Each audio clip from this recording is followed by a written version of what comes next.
Hey everybody, this is my angelfish tank, and recently I lost a few fish in here overnight, and I believe it was due to oxygen depletion. I'm just not sure why I had an experience with oxygen depletion. I've been talking to a few people, leaving comments, making suggestions, and I'm still not really sure what's going on with this tank or what happened with this tank. I did make a few changes. I shot some video about it.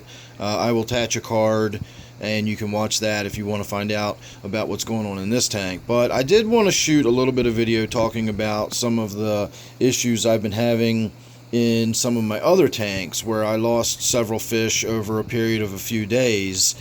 And I just kind of want to talk about that in general because I had done some stuff to the tanks where I had switched off my UV sterilization, and then within a few days I started having issues, and I had made the comment about it seems awfully coincidental that I turned these UV lights off and then I started having issues with the fish.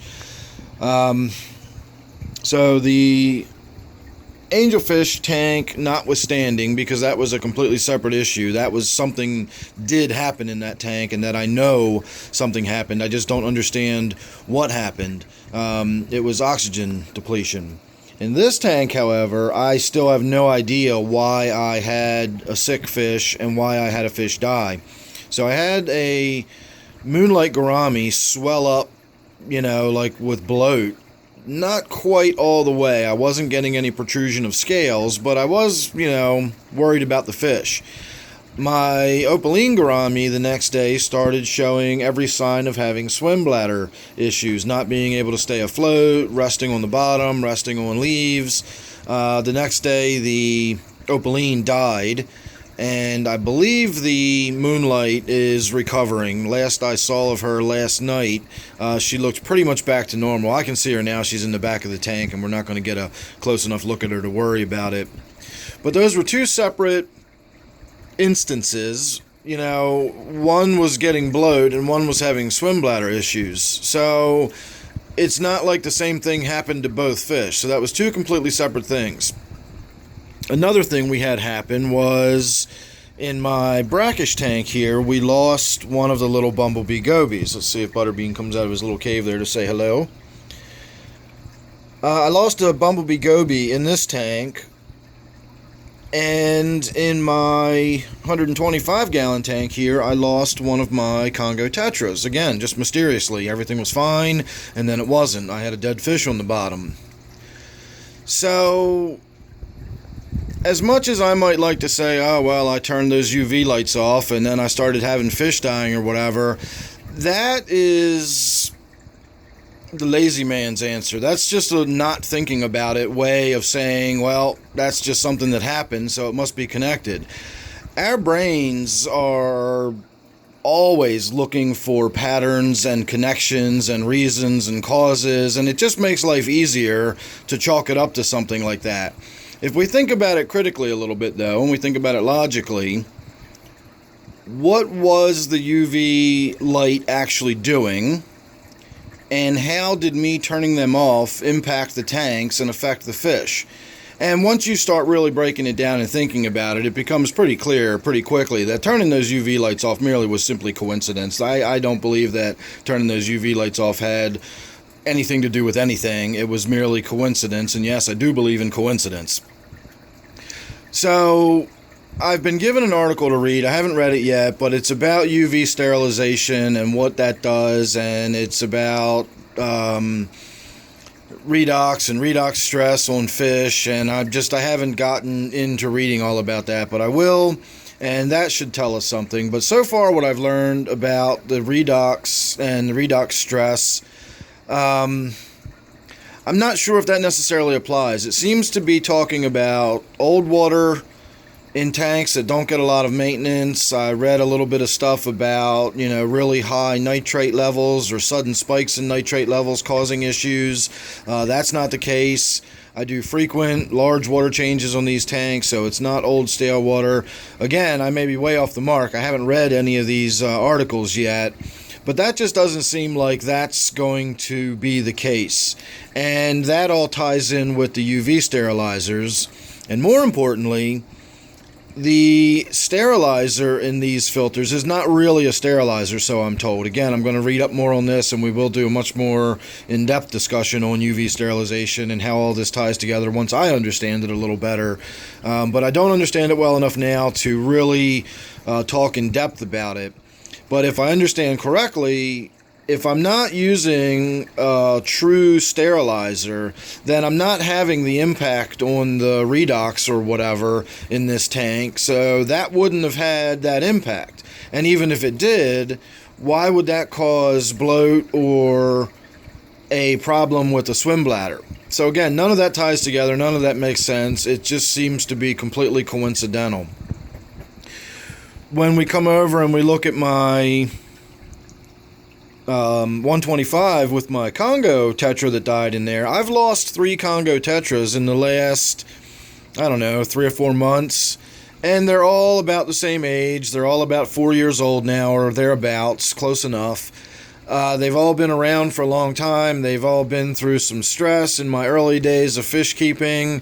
I find it much more likely that one simply passed away and is now dead, rather than me turning the UV light off in this tank and then suddenly a Congo Tetra drops dead, and yet it didn't affect any other fish in the tank. Like, again, it doesn't make sense. It doesn't add up. So I'm not buying that one either.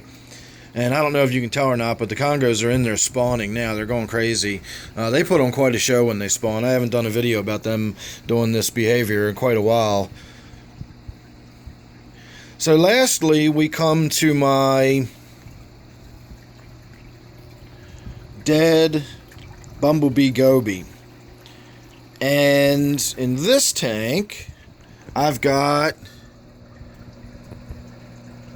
a hang on the back that has a different type of UV light on it, and I never turned it off. So that blows the theory of it having something to do with the UV sterilization, and I'll call it sterilization for now. That just blew that idea out of the water. So in the one tank, I had 2 different illnesses. One fish died, one recovered.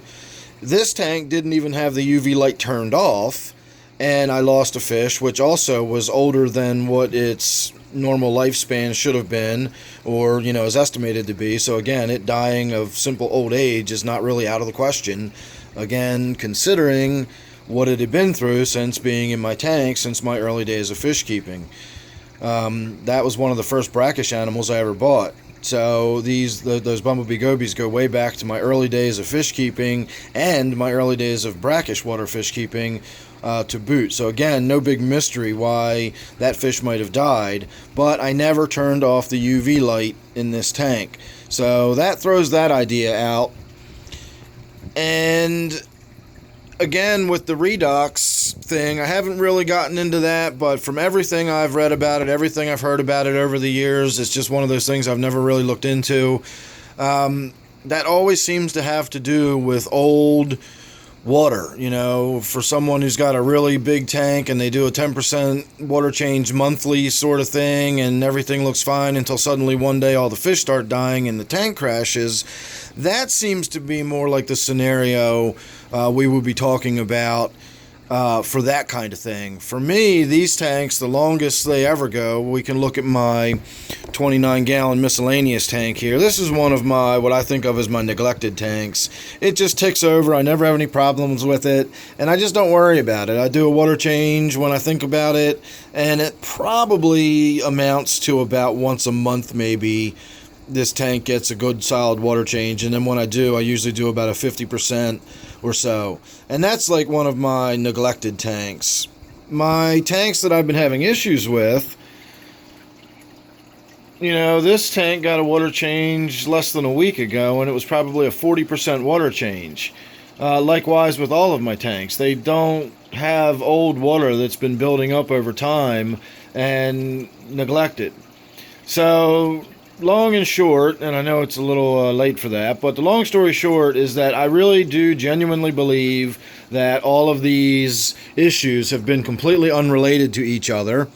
They've also been unrelated to my UV lights in the tank. I think that was just completely coincidental. And the problem I had with this tank, I think, is unrelated to the other tanks altogether. And I think it's just something I don't understand yet. I think it's got something to do with water chemistry. And it's just something I don't know about or I don't understand yet. I've had people suggest possibly everything from a gas leak here in the basement to, I always talk about my high levels of CO2 down here, that perhaps they got too high. I don't believe those to be accurate, but they're certainly worth thinking about, and I've gone over the gamut of things like that, and I'm not going to sit here and break down each one and why I don't think they pan out, but I don't think they pan out. I think it had something to do with water circulation and water chemistry in the tank that I just don't understand yet, and at some point I will, or I won't. I'll either figure it out or I won't. But keep up with the input. I do appreciate everything everybody's been suggesting, everything that's thrown my way. I do think about and consider, and even if that might not be the right answer, it might be just the thing that gets me looking in the right direction or whatever. So I always welcome anybody's thoughts or suggestions, whether you're just beginning or whether you've been doing it for decades. I always consider everything everybody says, so keep them coming. I would love to get to the bottom of why this tank had such a bad night the other night, but I really did lose a bunch of fish all in one go under strange circumstances. So on a final note, I will say I finally did get around to fully rotating that spray bar up there. So while that may not look like a lot of surface agitation to a lot of people, that's more than probably any other tank I've got, with the exception of my red clawed crab tank. I don't know why the camera was refusing to focus here. So hopefully between that and the much larger power head that's moving the water around this tank so much more thoroughly, hopefully I won't have any of those kind of issues again. It's a shame I don't like bubbles in the tank, because I could simply throw an air stone in all of my tanks and problem solved. I'd never have to worry about it again. But I hate bubbles in a tank, and honestly, if I had to keep bubbles in a tank, I simply just wouldn't bother with it anymore. I'd give it up and stop keeping that tank, because I really don't like bubbles in a fish tank. So hopefully it won't ever come to that, and we'll get it sorted out. So sorry for the rambling. Like I said, I'm just kind of thinking out loud. Got a rainy day here off of work. Just been kind of pondering around, looking. So I thought I would pick up the camera and share my thoughts. So thanks for watching. Hope you enjoyed.